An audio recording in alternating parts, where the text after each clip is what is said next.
tinang porinai First Corinthians ni 8 ang poribanai kok boro sejak tongo tagjak mutai rok thani barok jakmano samani kok takhuk tagjak mutai rok ni thani barok jakmano samani kok sawano seng joto siu hanai borok samani kok kubuno haipano amotui sima bai borok torere engei kungsugo pia hamjakma bai borok kerak enggo koroksa suk ang siu hanai engke bo sina nangma suk sia tamo khe kaitor no hamjaknai borok bo kaitor bai singjago heke tabuk tagjak mutai rok ni thani barok jakmano samani kok wngkha amahai seng sawi mano tagjak mutai abo kubui no kusubuya seng sawi mano kaitor kaisa susuk se habai noka o mutai wngjaknai rok tongfano pia amotui mutai kwbangma bai subrai kwbangma tongfano sini bagui kaitor kaisa susuk se abo wngkha chini apha bo bebak no swnamnaisa bini jarui no chwng tongo subrai bo kaisa susuk se bo wngkha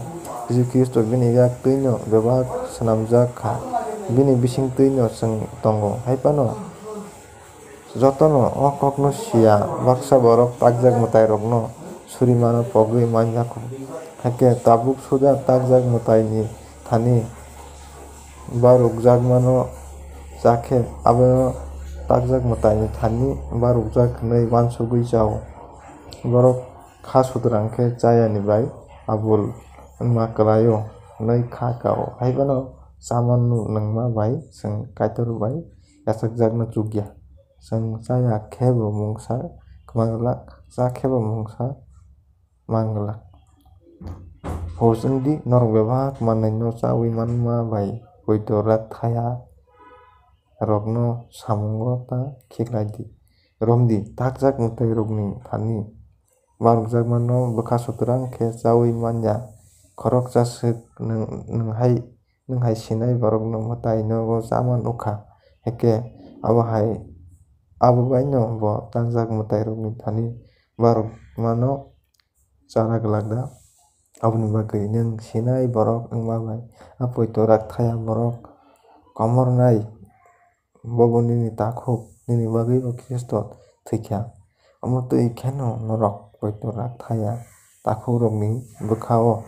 yorui sumchok khlaima bai Christo ni thani sumchok khlai o heke tabuk ang chama bai ani takhuk no samungo khiklai khe heke ang takhuk no sumchogo khiklaya tei khe tai muihan chaphlai kwlak.